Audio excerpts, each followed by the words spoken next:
whole purpose of the podcast is to help people live in balance, well-being, and joy. I call this series Uncomplicated because if we know how to put yourself first, create harmony, give back and share, and always keep reaching. Once you have that solid foundation, everything else falls into place. Welcome to the Kamit Podcast, the Uncomplicated series. I'm Doris Bogus, your host, and I want to welcome you along this journey with me. Well, welcome back to the Kamit Podcast, the Uncomplicated series. We have Marva joining us again. Welcome back, Marva. Thanks for having me. I guess I was on good behavior, so I got invited back. Of course, you're so good. You brought me out. You brought things out that Awesome. I hadn't really thought about. Awesome. So thank you for that. That's what these conversations are all about. Yeah, well, I really want to know about the keys and the principles and how to make them user-friendly for me. Well, good. So the second key to well-being, balance, and joy, and living uncomplicated is harmony. So harmony, what is that? It's a pleasing arrangement of things. It's a balance. It's a distribution that's easy and pleasant for you. Mm-hmm. And so when we think about, we can think about what it takes or what areas that disharmony may erupt. Let's think of it like that. We know what harmony sort of feels like, but what do we do when there's disharmony? Okay. And so when you think about key areas, family, home, workmates, friends, those are people and places that you spend a lot of time with, right? And so conflict is going to happen.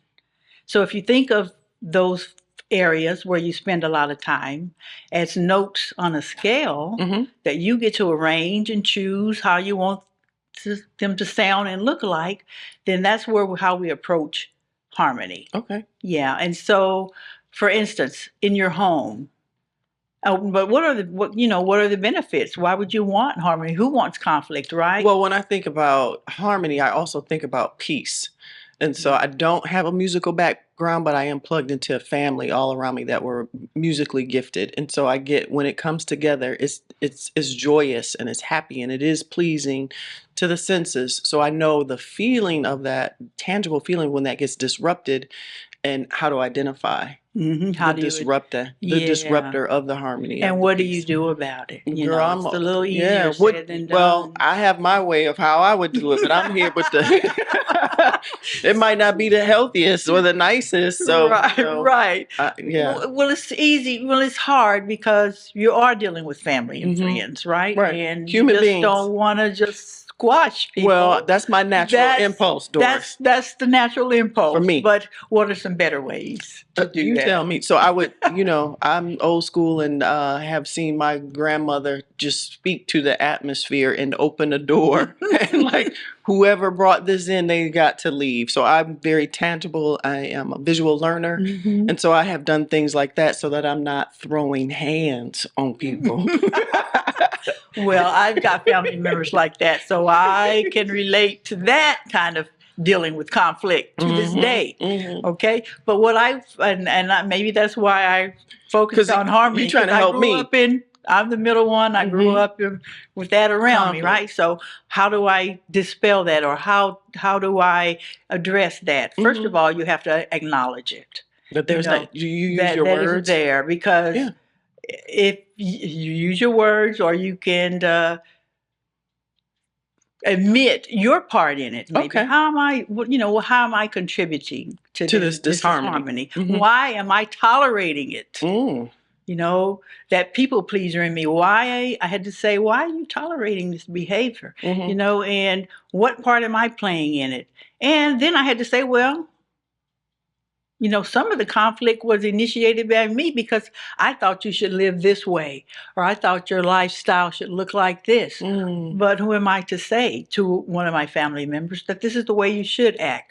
And so she's going to receive that. Oh, I'm quick to say this ain't normal. Right. I grew up in a peaceful household, but that's not leading to peace. No, it's not. Right. And so when you do that, you have to step back. One of the ways to avoid conflict and bring things back in harmony is to step back and reframe the situation. And when you think about reframing, when you frame something, you focus in on it. A frame can be limiting, though.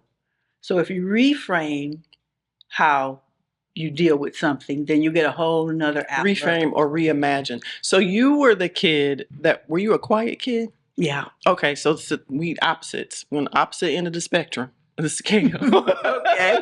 So maybe I can learn something from you. And I'm like, we just trying to get along. What did Jesus say in John 17? We praying for unity. So I want to learn from you. So as a person that is, I'm like a Peter in the Bible. So I act first, and then the consequences are behind me, and we'll deal with that later. Ready to cut that ear off. I'm ready to cut. But learning and wanting to operate in emotional self-control. So it seems that you already come with great co-regulation of your emotions. Is that something? Because you reimagining, I'm fight first and figure it out later. Yeah, and how can I bring peace to this situation? Yeah, right? yeah. And so one of the keys that I try to bring and get people to see is that there are these ways and methods that you can do that. And one of them is stepping back, acknowledging your part in it or a non-part in it. Or when do you let them go? That part. Right. You make the list. Who's causing the conflict? What's the residual of it? What's left over? Is the trust restored? Then you have to make that decision. Cut the person or the situation out of your life. And only you can do that. So when were you applying this to your life most recently? Oh my God. Family. Okay. You know, we don't have to name names. People still living. We want to respect And I've everybody. learned to just deal with her, keep my distance, the old saying. Handle them with a 10-foot pole. Okay. Handle people. And so that's what I do. Avoidance, I guess, is my way of dealing with a family member that constantly would poke and stir up the pot. Yeah. And bring in just that person that's, you say up, she says down, or he says down, that kind of thing. And that's upsetting to me, the peacemaker. Okay. So when do you say no? So what are you implementing to try to get harmony going? If you're pressing the key and you're trying to get a rhythm going and she's just counterintuitive to it, what is leading up to, what have you tried before you step away and you got to use the 10-foot pole? Being agreeable. But then I say, why are you just being a people pleaser? You don't really feel this way. So, okay, you feel bad about yourself when you do that. So I tried being agreeable. I tried talking rationally. This is the way I see it. What about this way? What about this idea?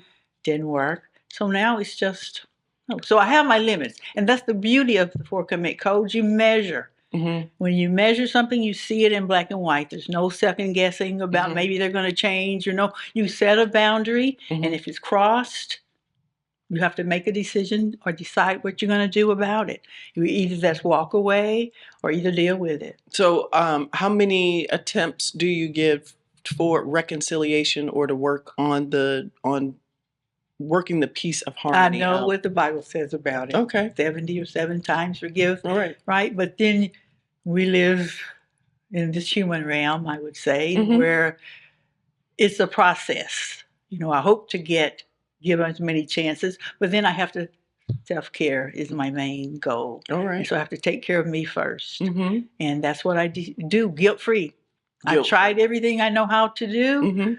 I've asked for help. I prayed about it. I did all the spiritual things. Right. But then it comes down to self-care. Okay. And then, so what's a success story when you've implemented this? When you think of a success story that you've tried? Yeah, it's peace of mind, number one. I feel inwardly proud of myself because I was able to set a boundary for myself. I feel now that I can be decisive about situations. I have a measure of peace and contentment.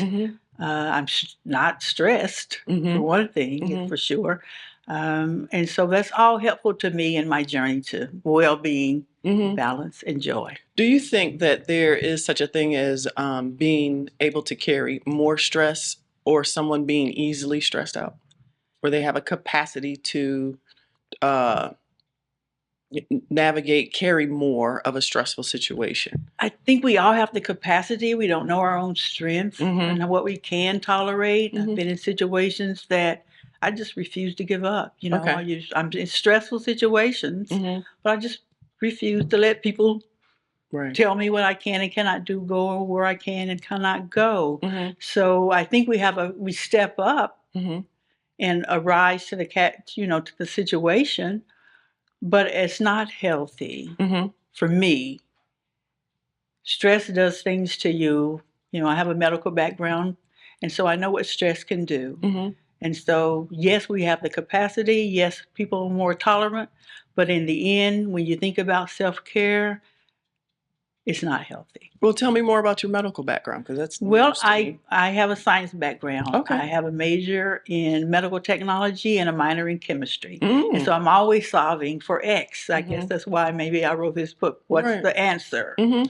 And so I love working out. And so I try to have a measure of fitness and knowledge about what's healthy for a human. Mhm. And so I know stress is not good Mhm. When you measure it on the when body. you measure it on your body, and then the mental things that you can't measure. Mhm. You may find yourself in situations where you don't mean to lash out, but you're so stressed that that's your default. Mhm. So I'm trying to manage that. So for a room of younger women that are supposed to be going after this 2024 standard of having it all, and they're tolerating a number of different things, how would you engage them in giving them counsel? I would say you have a choice. Having it all, what is that it for you? Mhm. It's not what society says it is. Mhm. It's not what you learned growing up that it looks like. You have to decide for yourself, and that involves self-discovery. Mhm. What truly makes me feel balanced, well-being, and have joy. Those are the key things that I think are non-negotiable. So my advice to these younger go-getters, influencers, young moms, Mhm. a young adult, define what it is, what it means to you. Mhm. Having it all looks different at different stages of your life. You don't have to have it all right now. Just focus on you, and then things fall into place. So if I were to follow you around, and we have our producers follow you around when you wake up to you go to sleep at night, what does your routine daily look like for you to maintain harmony? Meditate first, settle my mind. Mm. What's my day going to look like? How do I want it to look? Mhm. Right? And then I am out the door and I try to focus on one thing at a time. You don't have to focus on everything at once. Slow down. Things fall into place. They work out. My number one counsel would be don't stress. Life is going to do what it's going to do. Mm. Well, that sounds like we have come to the close of our second episode, which you said top of mind was going to be harmony. Mhm. And bringing that into your life constantly. And remember, your goal is well-being, balance, and joy. So, Marva, I want to thank you one more time for joining me today. It's been a pleasure. I like it. And I hope to have you back again. Thank you.